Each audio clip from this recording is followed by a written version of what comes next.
Van Helsing, released in 2004 and directed by Stephen Sommers, brought Universal's classic monsters Dracula, Frankenstein's monster, the Wolfman, and more together into one blockbuster fantasy adventure years before shared universes became Hollywood's default strategy. The cast. Hugh Jackman leads as Gabriel Van Helsing, a mysterious monster hunter with no memory of his own past.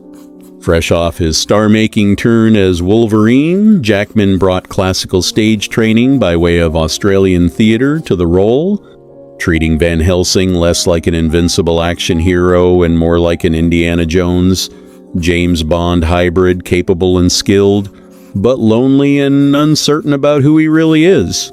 He did much of his own stunt work, and it shows. Kate Beckinsale plays Anna Valerius, the last of a family sworn to destroy Dracula. Coming off Underworld the year before, Beckinsale was already an established action lead, and she distinguishes Anna from Celine by giving her more warmth and humor, while still making her a genuine equal partner in the fight, rather than a damsel.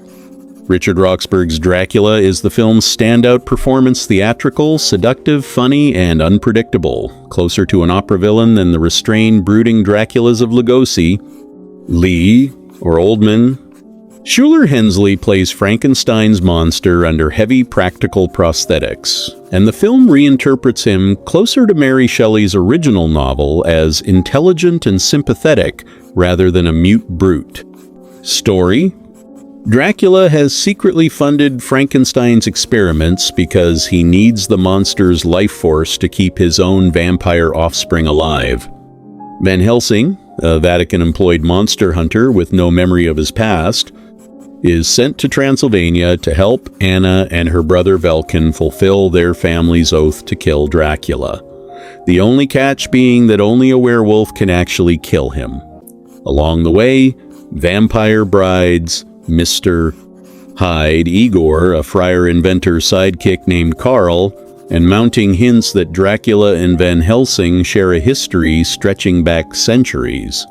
The plot juggles a lot: mystery, monster mythology, romance, religious stakes, and pacing. Plotting became one of the more common critical complaints on release. Themes: underneath the spectacle, the film leans hard on identity.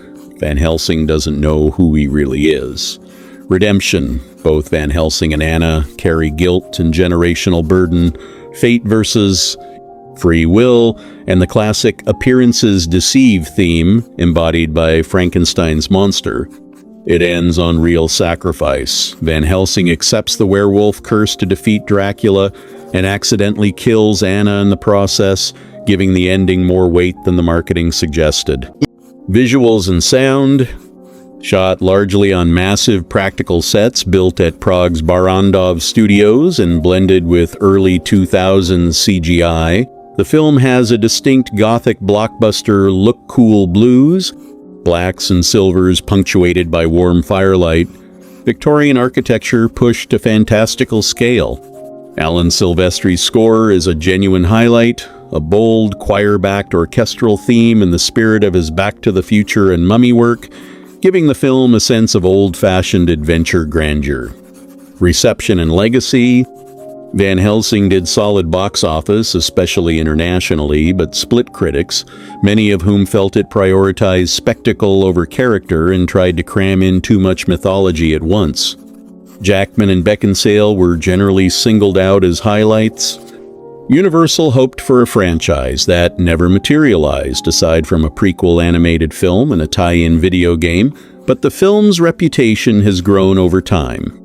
Its attempt to build an interconnected monster universe now reads as ahead of its time, and it permanently reshaped pop culture's image of Van Helsing himself from Bram Stoker's elderly professor into an action hero monster hunter, an interpretation that's persisted in comics, games, and other adaptations since.